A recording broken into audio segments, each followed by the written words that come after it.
ഇവിടെ 5ഉം 6ഉം വാക്യങ്ങളിലേക്ക് വരുമ്പോൾ അതിൻ്റെ അളവ് നിയമിച്ചവൻ ആർ? നീ അറിയുന്നുവോ? അല്ല, അതിന് അളവ് നൂൽ പിടിച്ചവൻ ആർ? പ്രഭാത നക്ഷത്രങ്ങൾ ഒന്നിച്ച് ഘോഷിച്ചുല്ലസിക്കുകയും ദൈവപുത്രന്മാരെല്ലാം സന്തോഷിച്ചാർക്കുകയും ചെയ്തപ്പോൾ, തിരുവെഴുത്തിൻ്റെ ഏതെങ്കിലും ഭാഗം എഴുതപ്പെട്ടതിന് മുൻപുള്ള കാലയളവിൽ നിന്നും വന്നതായിരിക്കും ഇയ്യോബിൻ്റെ പുസ്തകം. ആ പ്രത്യേക സമയത്തെക്കുറിച്ച് എല്ലാ മനുഷ്യരോടും ആരംഭിക്കാറുള്ള അതേ വിഷയത്തെ പിടിച്ചാണ് ഇയ്യോബിനോടും ദൈവം ഇടപെടുന്നത്. അതെ, സൃഷ്ടിപ്പെന്ന വിഷയത്തിൽ സകല മനുഷ്യവർഗത്തോടുമുള്ള വെളിപ്പാടിനെക്കുറിച്ച് സംസാരിക്കുവാൻ തുടങ്ങിയ പൗലോസ് ഈ വിഷയത്തിലാകുന്നു ആരംഭിക്കുന്നത്. ഞാനൊന്ന് വായിക്കാം. റോമാലേഖനം 1-ാം അധ്യായത്തിൻ്റെ 18 മുതൽ 20 വരെയുള്ള വാക്യങ്ങൾ ഒന്ന് ശ്രദ്ധിച്ചാട്ടെ.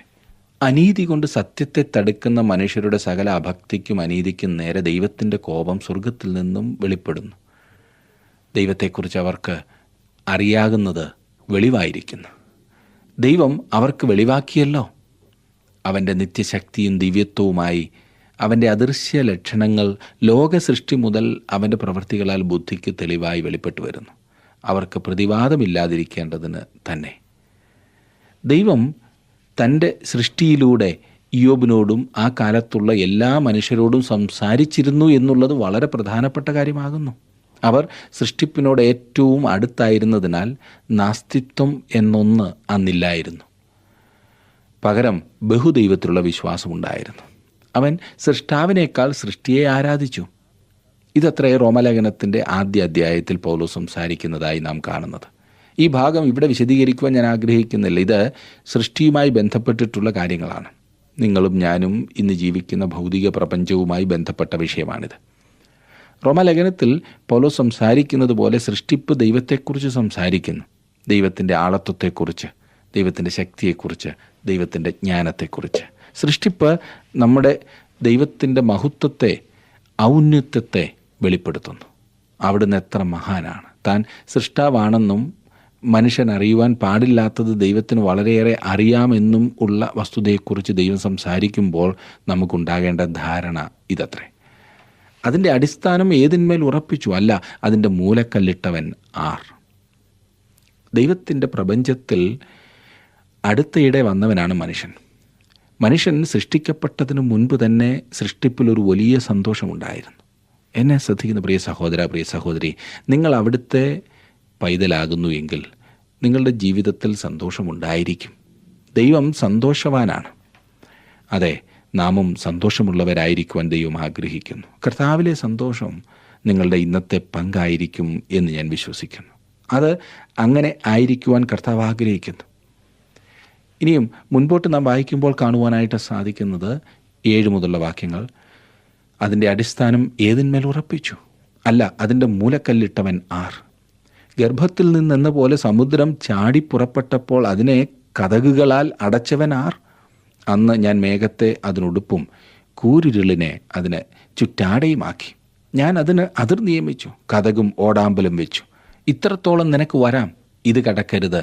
ഇവിടെ നിന്റെ തിരമാലകളുടെ ഗർവം നിലയ്ക്കും എന്ന് കൽപ്പിച്ചു. ഭൂമിയുടെ അറ്റങ്ങളെ പിടിക്കേണ്ടതിനും ദുഷ്ടന്മാരെ അതിൽ നിന്ന് കുടഞ്ഞു കളയേണ്ടതിനും നിന്റെ ജീവകാലത്തൊരിക്കലും നീ പ്രഭാതത്തിന് കൽപ്പന കൊടുക്കുകയും അരുണോദയത്തിന് സ്ഥലം ആദേശിക്കുകയും ചെയ്തിട്ടുണ്ടോ? അത് മുദ്രയ്ക്ക് കീഴിലെ അരക്കുപോലെ മാറുന്നു, വസ്ത്രം പോലെ ആസകാലം വിളങ്ങി നിൽക്കുന്നു. ദുഷ്ടന്മാർക്ക് വെളിച്ചം മുടങ്ങിപ്പോകുന്നു, ഓങ്ങിയ ഭുജവും ഒടിഞ്ഞു പോകുന്നു. നീ സമുദ്രത്തിൻ്റെ ഉറവുകളോളം ചെന്നിട്ടുണ്ടോ? ആഴിയുടെ ആഴത്തിൽ സഞ്ചരിച്ചിട്ടുണ്ടോ? മരണത്തിൻ്റെ വാതിലുകൾ നിനക്ക് വെളിപ്പെട്ടിട്ടുണ്ടോ? അന്ധതമസിൻ്റെ വാതിലുകളെ നീ കണ്ടിട്ടുണ്ടോ? ഭൂമിയുടെ വിശാലത നീ ഗ്രഹിച്ചിട്ടുണ്ടോ? ഇതൊക്കെയും അറിയുന്നുവെങ്കിൽ പ്രസ്താവിക്കുക. വെളിച്ചം വസിക്കുന്ന സ്ഥലത്തേക്കുള്ള വഴി ഏത്? ഇരുളിൻ്റെ പാർപ്പിടവും എവിടെ? നിനക്ക് അവയെ അവയുടെ അതിരോളം കൊണ്ടുപോകാമോ? അവയുടെ വീട്ടിലേക്കുള്ള പാത അറിയാമോ? നീ അന്നേ ജനിച്ചിരുന്നുവല്ലോ, നിനക്ക് ആയുസ് ഒട്ടും കുറവല്ലല്ലോ. നീ അത് അറിയാതിരിക്കുമോ? നീ ഹിമത്തിൻ്റെ ഭണ്ഡാരത്തോളം ചെന്നിട്ടുണ്ടോ? കന്മഴയുടെ ഭണ്ഡാരം നീ കണ്ടിട്ടുണ്ടോ? ഞാൻ അവയെ കഷ്ടകാലത്തേക്കും പോരും പടയുമുള്ള നാളുകളിലേക്കും സംഗ്രഹിച്ച് വച്ചിരിക്കുന്നു. ഹിമവും കൽമഴയും ഉപയോഗിച്ച് യുദ്ധത്തിൽ ജയിക്കുന്നതിനെക്കുറിച്ചാണ് ഇവിടെ പറയുന്നതെന്ന് വ്യാഖ്യാനിക്കുന്നവരുണ്ട്. എന്നാൽ ആ വിഷയത്തിലേക്ക് കടക്കുവാൻ ഞാനിപ്പോൾ ആഗ്രഹിക്കുന്നില്ല. ഇവിടെ ദൈവം ഇയ്യോബിനോട് പറയുന്നത് തൻ്റെ സൃഷ്ടിപ്പ് മനുഷ്യൻ്റെ ബുദ്ധിക്ക് ഉൾക്കൊള്ളുവാൻ കഴിയുന്നതിൻ്റെ അപ്പുറമാകുന്നു എന്നത്രേ. ദൈവത്തിന് മാത്രമേ ഇതറിയുവാൻ കഴിയൂ. തുടർന്നവൻ നക്ഷത്രങ്ങളെ കൊണ്ട് നിറഞ്ഞ ആകാശത്തെക്കുറിച്ചും സംസാരിക്കുവാൻ പോകുകയാണ്. ഞാൻ വായിക്കട്ടെ 24 മുതൽ. വെളിച്ചം പിരിഞ്ഞു പോകുന്നതും കിഴക്കൻ കാറ്റ് ഭൂമിമേൽ വ്യാപിക്കുന്നതും ആയ വഴിയേത്? നിർജ്ജനദേശത്തും ആൾപ്പാർപ്പില്ലാത്ത മരുഭൂമിയിലും മഴ പെയ്യിക്കേണ്ടതിനും തരിശും ശൂന്യവുമായ നിലത്തിൻ്റെ ദാഹം തീർക്കേണ്ടതിനും ഇളംപുല്ല് മുളപ്പിക്കേണ്ടതിനും ജലപ്രവാഹത്തിന് ചാലും ഇടിമിന്നലിന് പാതയും വെട്ടിക്കൊടുത്തത് ആർ? മഴയ്ക്ക് അപ്പനുണ്ടോ?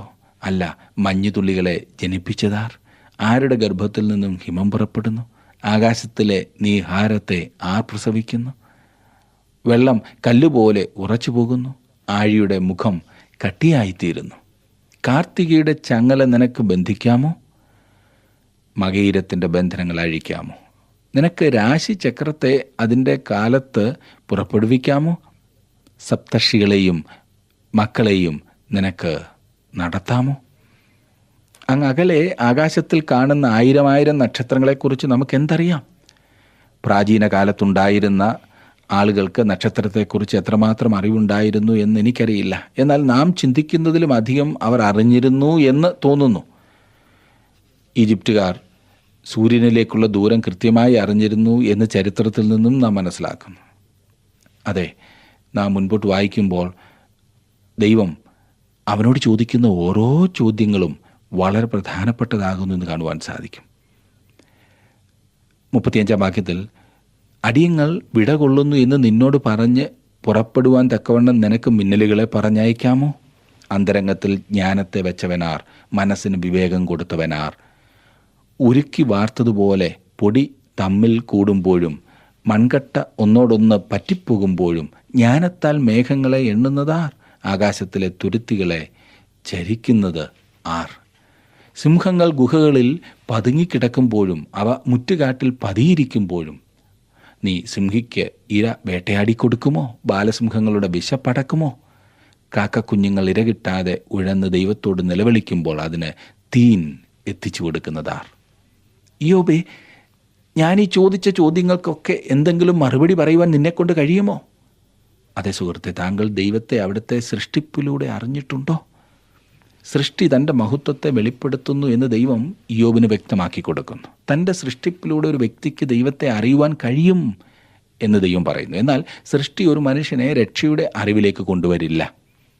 ദൈവം ഇയ്യോബിനോട് ചോദിക്കുന്ന ചോദ്യങ്ങൾക്കൊന്നും തന്നെ മറുപടി നൽകുവാൻ സാധിക്കുന്നില്ല എന്നതാണ് ഇയ്യോബിൻ്റെ പ്രശ്നം.